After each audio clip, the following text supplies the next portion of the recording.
Ayun, good morning. Ngayong araw pag-usapan natin 'tong silicon sealant at, yung pagkakaiba ng mga 'to. Kasi, maraming DIYer yung nalilito, eh, kung ano ba talaga yung tamang silicone ang gagamitin nila sa mga project nila.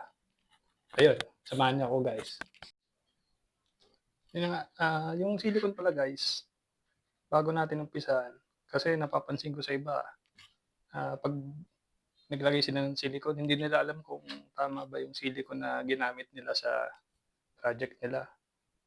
Ang concern ko doon ay kung magkamali ka ng bili ng sealant ay puwedeng madisgrasya yung project mo or puwede kang makadisgrasya ng tao. Kasi may mga silicone kasi guys na naka-design siya sa isang materyal. Ang ibig kong sabihin is yung ibang silicone ay hindi niyo puwedeng gamitin sa salamin, tapos halimbawa nagamit niyo siya sa bintana ta's nalaglag yung salamin ta's nakadisgrasya kayo ng tao kung nagsisimula pa lang kayong mangontrata halimbawa, ikaw yung mananagot nun siyempre project mo yun, eh, 'di ba? So, yung topic natin ngayon, discuss natin yung pagkakaiba ng mga 'to at saka ano ba yung tamang bilhin or gamitin na sealant, ayun. Umpisahan ko dito sa acrylic, ito siya guys. Yung klase ng sealant marami yan, umpisahan ko dito. Ito yung klase ng sealant na 'to, mapapansin niyo siya, hindi siya talaga advisable sa salamin. Halimbawa, may retaso tayo ng salamin dito. Halimbawa mga salamin, tapos kakabit niyo siya sa frame na aluminum. Halimbawa, ito aluminum siya. Kakabit niyo diyan, may ididikit niyo ng sealant. Yung acrylic guys, hindi yan nakadesign na mag-hold ng salamin. Okay? Eventually, pag nagkamali kayo ng lagay, halimbawa linagay niyo siya sa project niyo sa bintana, ang laki ng possibility na puwedeng matanggal yung salamin lalo kung malalaki yung salamin. So, delikado yun. Ang mangyayari, puwede kayong makadisgrasya ng tao 'pag gano'n. Mali yung sealant na nabili niyo or nagamit niyo. Yung acrylic, water-based 'to guys. Pansin niyo, yung amoy nito, hindi siya amoy suka, hindi siya amoy suka. So, nilalagay ito sa mga, ah, lugar na halimbawa, pipinturahan niyo. May mga acrylic sealant na paintable. Kasi ito yung ibang 'to, ito, hindi yan paintable.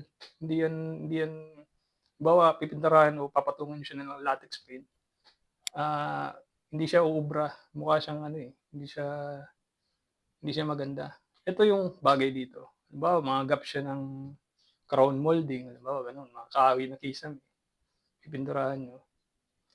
Ito yung dapat niyong gamitin, yung acrylic sealant. Sumunod yun sa acrylic sealant is yung ito, ito. Mapapansin niyo yung brand niya is Pro-Seal, pero importante 'to, yung neutral cure na nakalagay. Kasi si neutral cure, didikit yan sa salamin at didikit yan sa substrate or yung halimbawa ito aluminum or bakal. Halimbawa may steel window halimbawa, didikit yan diyan, walang problema yan. Tapos, ang kinaganda dito ni neutral cure, either bakal yung paglalagyan niyo or yung frame, halimbawa ito frame siya ng bintana, bakal yan. Hindi siya magkakaroon ng diferensya talaga. Kasi once na nagkamali kayo at nalagay niyo 'tong acetic, halimbawa ito acetic, ito yung pangatlong klase, acetic or acid silicone.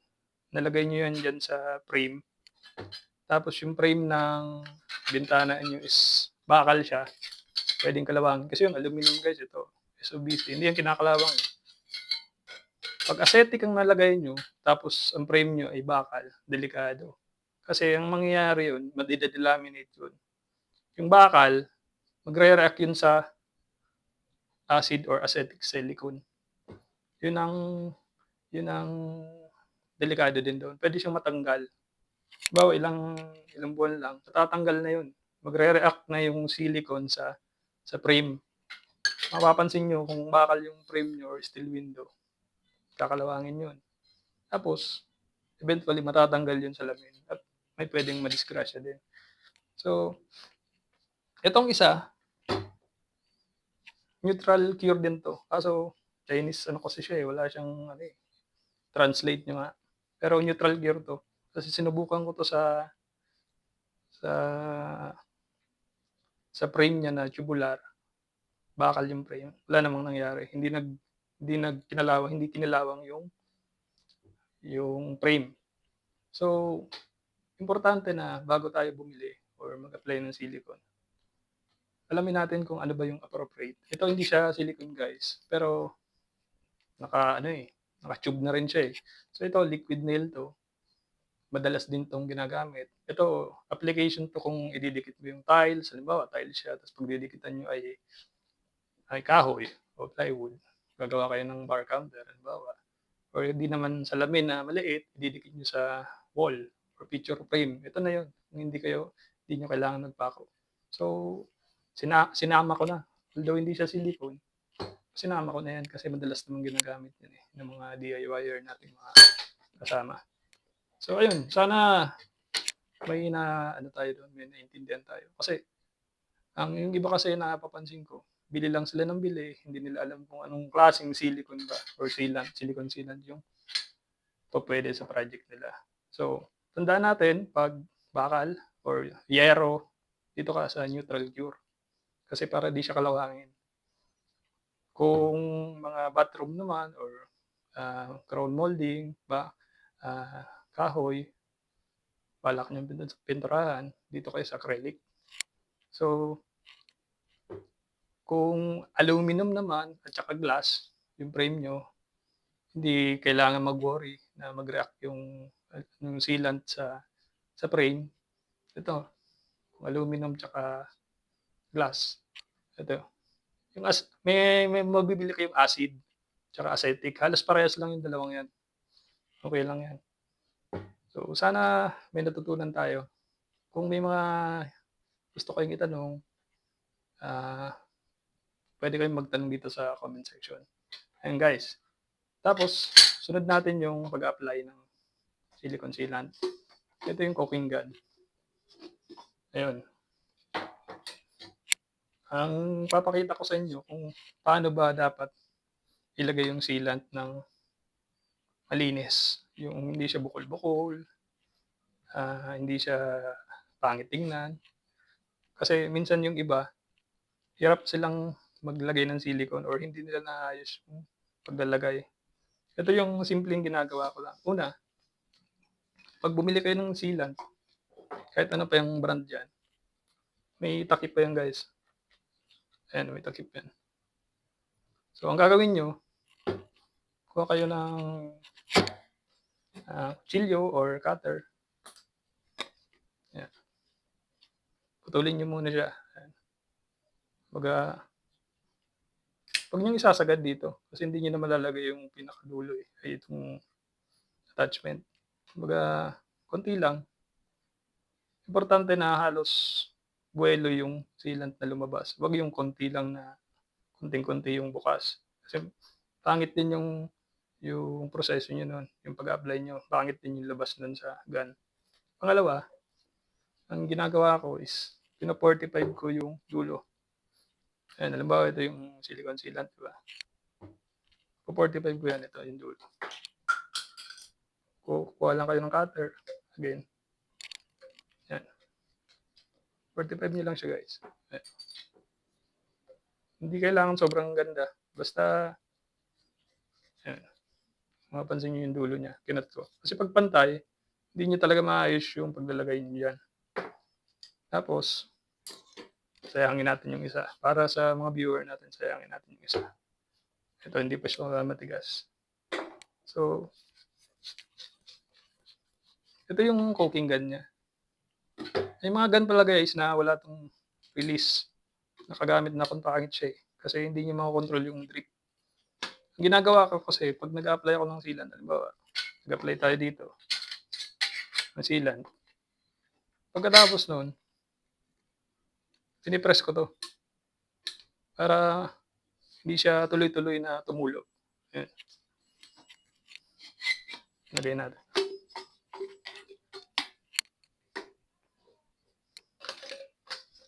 Ayan, press nyo lang siya. Ayan, press nyo. Tapos mapapansin nyo, ayan, titigas yun. Nakikita nyo yung sealant. Ayun.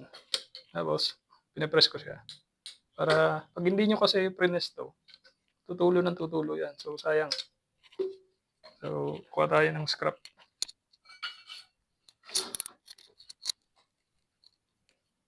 Ito, angle bar. Halimbawa, ito yung corner. Corner siya ng ano. Lalagay ko yung corner yan. Halimbawa, ganyan. Ang gawin nyo, lagyan nyo muna ng konti dito. Tapos, idikit yung salamin. Halimbawa, salamin. Idikit nyo muna yan. Tapos, apply na kayo. Ikanto nyo lang ganun. Tapos, ganun lang. Ayun. Kasi pag pantay lang yan, ang mangyayari, gaganon-ganon yan, bukol-bukol. Diba? Mapapansin nyo bukol-bukol yan. Ganyan. Pag pinantay nyo lang, hindi naka 45 to. Kailangan guys, ano yan, kumbaga, naka 45 talaga yung dulo niya. Tapos kuha kayo ng basahan. Yan lang. Yan lang. Pansin nyo, malinis na siya. Kahit hindi natin, lagyan ng, punasan ng parang spatula. Malinis na, kumbaga, maano na sa mata, malinaw na. Tapos, press nyo ulit. Tapos, kung ano pala guys, yung mga sealant, expiration yan. Pansinin nyo, halos lahat ng sealant, expiration yan. Tsaka, may kulay yan, may mga kulay. Yung normal na mga kulay niya is, halimbawa ito, white. Tapos ito, black. May brown. May black, brown, white, tsaka yung clear. Yun yung mga kulay niya. So, ganyan lang guys. Ayan, mapapansin nyo, halos okay na eh. Kumbaga, malinis na siya, hindi nyo na kailangan hagurin ng something na para, para gumanda. Tapos yan, kailangan yung patuyuin niya ng at least mga 1 oras bago nyo galawin na halimbawa yung salamin. 1 oras, 2 oras. Tapos kung may tira kayo, pwede nyo lagyan ng, ako lalagay ko electrical tape.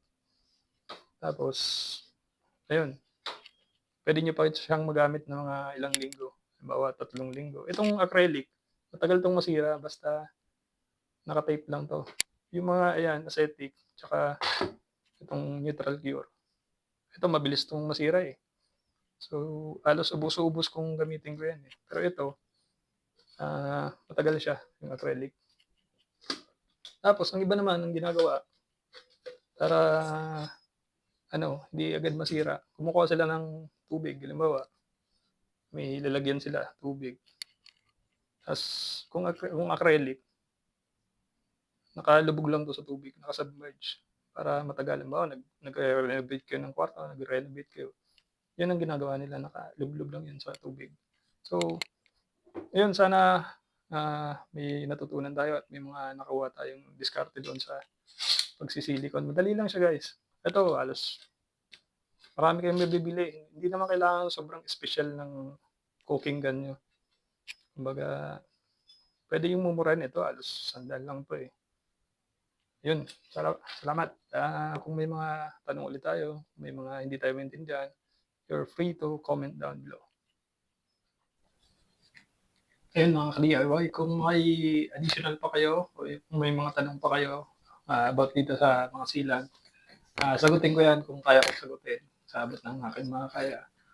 Yun lang, salamat sa panonood at huwag natin kalimutan i-like, share, and subscribe sa ating channel. Ayun, salamat.